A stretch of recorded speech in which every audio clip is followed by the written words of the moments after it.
Saya ini anak kolong, anak tentara. Saya cinta tentara. Saya peduli terhadap tentara. Saya ingin tentara yang profesional.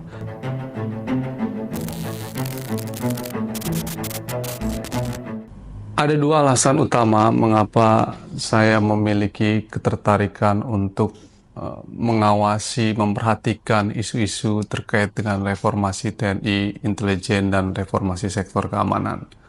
Alasan pertama tentu ini terkait dengan kompetensi studi saya waktu saya sekolah studi pertahanan keamanan di ITB bekerja sama dengan Cranfield University yang memang membidangi dan mengkaji soal-soal isu pertahanan keamanan. Karena itu membuat saya tertarik terkait dengan isu ini. Yang kedua adalah karena pengalaman bersama lembaga imparsial khususnya almarhum Munir yang memberikan cerita dan pandangan serta gambaran tentang problem reformasi TNI, reformasi intelijen, dan reformasi sektor keamanan di Indonesia yang masih memiliki banyak persoalan serius. Jadi Munir menjadi sosok yang memberikan inspirasi, memberikan pencerahan kepada saya bahwa dalam negara demokrasi itu menata aktor-aktor pertahanan keamanan, intelijen, militer, kepolisian menjadi hal yang fundamental jika kita ingin memastikan proses demokrasi itu berjalan dengan baik gitu. Kalau kita gagal menata institusi-institusi pertahanan keamanan dalam sebuah sistem politik, maka yang terjadi adalah demokrasi sulit untuk menjadi terkonsolidasi dengan lebih baik gitu. Yang terjadi kudeta militer, yang terjadi kemudian demokrasi mundur karena kembalinya rezim otoritarianisme dan lain sebagainya itu. Nah, itu yang kedua gitu. Nah, tapi selain dua alasan utama itu, ada alasan personal di dalam diri saya mengapa saya lebih mau tertarik untuk memperhatikan soal isu-isu reformasi TNI, reformasi intelijen. Ada waktu masa kecil saya yang menjadi pengalaman hidup saya untuk akhirnya mencoba tertarik terhadap isu ini. Saya ini anak kolong, anak tentara yang hidup dari kecil itu melihat realitas anak prajurit itu dalam kehidupan yang miris gitu ya. Saya anak prajurit tinggal di Halim. Orang tua saya almarhum dulu adalah bekerja sebagai anggota TNI AU aktif gitu. Dan dinas sebagai anggota TNI sebagai seorang prajurit. Dan orang tua saya hidup dalam kondisi yang pas-pasan gitu ya, karena kehidupan prajurit di masa dulu sangat memprihatinkan gitu. Tinggal di Halim dengan teman-teman yang lain dalam kehidupan sebagai anak kolong itu menjadi pelajaran dan pengalaman hidup saya bahwa menjadi anak prajurit itu sulit. Sampai pada satu waktu untuk kuliah pun saya tidak bisa gitu. Karena orang tua saya tidak bisa membiayai untuk kuliah gitu. Kenapa? Karena gaji prajurit yang terbatas dan waktu itu almarhum orang tua juga sudah pensiun. Dana pensiunnya tidak cukup. Jadi akhirnya saya memaksakan untuk bagaimana bisa mendapatkan dan berkuliah dengan dalam jenjang lebih lanjut meski saya anak prajurit yang tidak memiliki dana. Pilihannya cuma satu, saya harus lulus UMPTN, lolos di perguruan tinggi negeri, dan akhirnya saya sekolah lulus di Brawijaya lewat UMPTN. Tapi lagi-lagi, walaupun udah lulus UMPTN, saya nggak bisa masuk. Karena orang tua nggak punya duit untuk bayar uang masuk. Dulu di Brawijaya tahun 98 itu, untuk masuk Universitas Brawijaya, kurang lebih membutuhkan biaya pendaftaran 500 sampai 800 ribu. Tapi tahun 98 nggak punya tuh orang tua saya dana sebanyak itu. Untung ada kakak saya pulang dari Jepang, dia punya kamera. Kameranya dijual ke teman saya. Dan teman saya ada teman saya di anak Brimob di daerah Depok gitu ya. Mau membelinya dan hasil pembelian kamera itu buat modal saya untuk biaya masuk kuliah di Fakultas Hukum Universitas Brawijaya tuh. Itu salah satu kondisi pahit bagaimana menjadi anak prajurit. pengen sekolah aja susah, gitu. Pengen kuliah aja susah. Yang bernasib seperti saya banyak nih anak-anak prajurit itu. Realitas hidup yang sulit sebagai anak prajurit menjadi pengalaman pahit pada satu sisi buat saya, tapi juga menyenangkan buat saya karena saya tidak menyesali sebagai anak prajurit itu. Yang akhirnya memberikan pemikiran dan cara pandang saya bahwa tidak mungkin membangun tentara yang profesional tanpa memastikan kesejahteraan prajurit. Tidak mungkin kita bisa mendorong upaya pembangunan transformasi TNI yang modern kalau kita mengabaikan kesejahteraan prajurit. Makanya ada satu nafas saya dengan almarhum Munir, walaupun almarhum Munir orang tuanya bukan prajurit, tapi sepanjang dia bersama saya di Imparsial, dia selalu bilang sulit untuk memastikan tentara yang profesional kalau kita negara gagal untuk membangun kesejahteraan prajurit.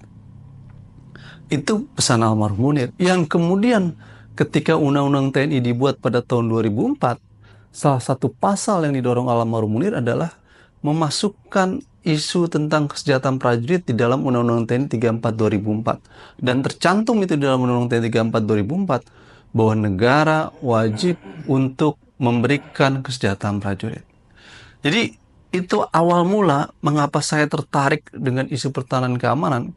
Karena ada kepedulian yang serius di dalam diri saya untuk meminta tanggung jawab negara agar memberikan kepastian agar kesejahteraan prajurit itu terpenuhi. Ini hal yang fundamental, sangat fundamental. Tapi saya melihat tidak ada kesungguhan yang serius dalam realitasnya. Yang ada perwira-perwira tinggi di atas asik dengan dirinya dan kekayaannya, sementara prajurit hidup dalam kondisi yang terbatas. Berbeda kalau kita belajar di negara-negara demokrasi yang matang, antara perwira tinggi dan prajurit itu gap tentang gajinya tidak terlalu jauh gitu. Sehingga upaya memastikan kesejahteraan antara yang atas dan bawah itu cukupi.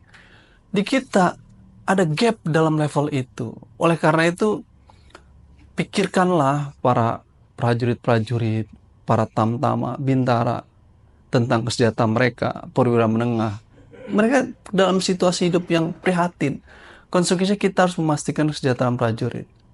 Nah, pertanyaannya adalah, kenapa sih persoalan kesejahteraan prajurit ini sulit? Apakah memang kita tidak punya duit?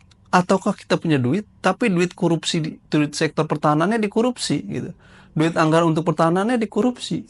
Realitas panjang saya 10 tahun, 15 tahun di dalam memahami sektor pertahanan keamanan, problem utamanya adalah karena ada korupsi di sektor pertahanan dan keamanan yang akhirnya membuat anggaran sektor pertahanan keamanan itu sulit untuk mendorong kesejahteraan prajurit gitu.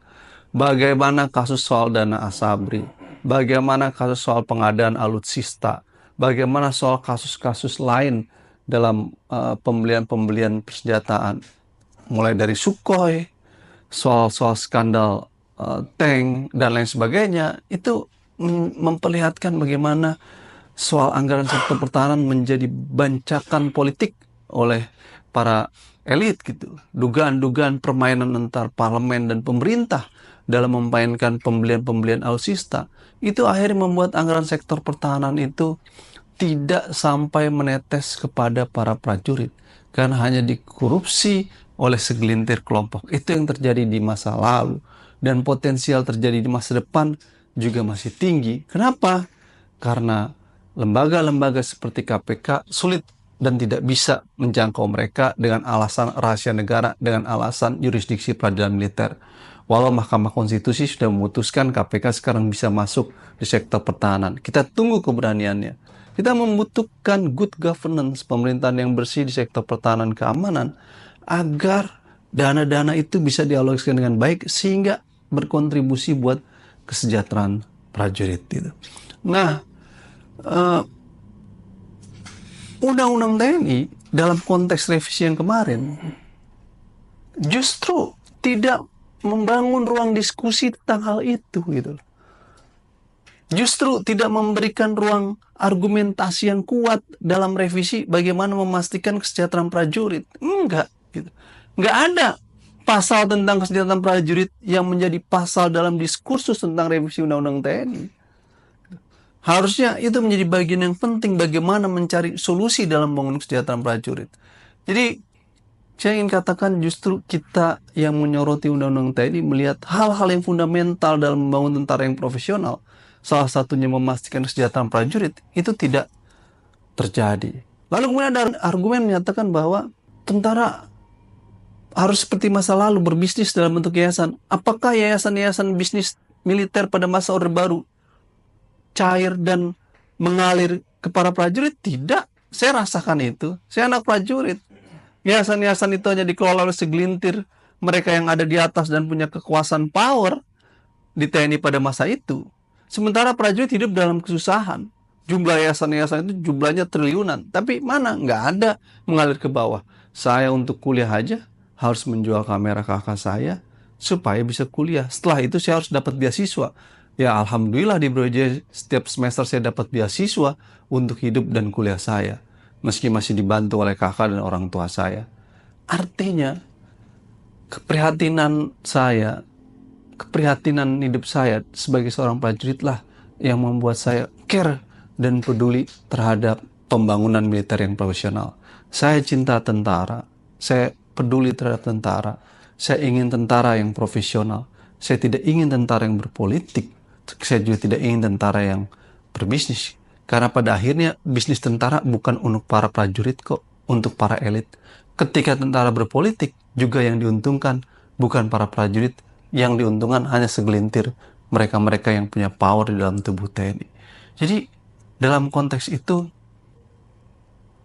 apa yang diinginkan oleh kelompok masyarakat sipil dan teman-teman lainnya, sesungguhnya justru karena kita cinta tentara, ingin membangun tentara yang profesional.